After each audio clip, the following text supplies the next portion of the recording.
the current real estate market in and around Salt Lake City as spring turns into summer. I'll try to make this one very quick. If you're anything like me, you probably find that accurate information on the real estate marketplace, residential real estate, and especially as you start to turn more local, very difficult to find. What I try to do, focus on the data, what's actually happening. I still crunch these numbers inside of the MLS. This is not an AI task, having a relationship with the numbers. And of course, stories from the trenches every single day. It's how I think about things. It's how I'd encourage you to look at things as well.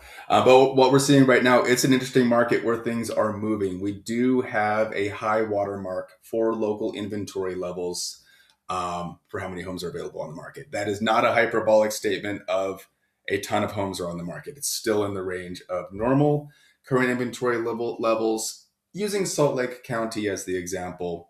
And this is the case along in all of the Wasatch Front Regional MLS as well.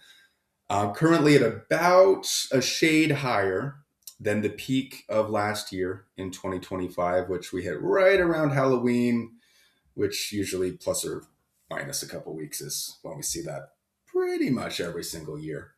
So plenty of homes out there to choose from. But interestingly, the demand that is high enough to keep absorption rates at like 3 months or sub 3 months, very much I would call it a balanced market, but by that one individual measure, that would be by definition a seller's market. So kind of fun there. And in 2026 so far, if you're following this, I try to not make this about mortgage interest rates. It's been a very volatile year. If you're watching the charts, it looks like this. Same speech on hyperbolic stuff. Basically, current mortgage rates are at last September levels, September 2025.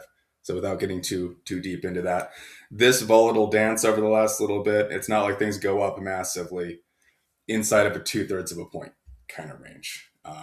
So a lot of people tell me that they're trying to time things. I find it's very rare. Real estate happens based on life events, babies, new jobs, just giving to the positive. That's why people move, not just because rates dropped to a quarter point. But it is very, very important for the marketplace. That is the affordability of the money that you're borrowing to buy a house. But anyways, didn't want to make this one too long. If you are having any thoughts of buying and or selling, possibly both at the same time, very likely without moving twice, or if you just have little questions, I would love to talk to you. Do feel free to reach out. We'd love to help you. Thanks.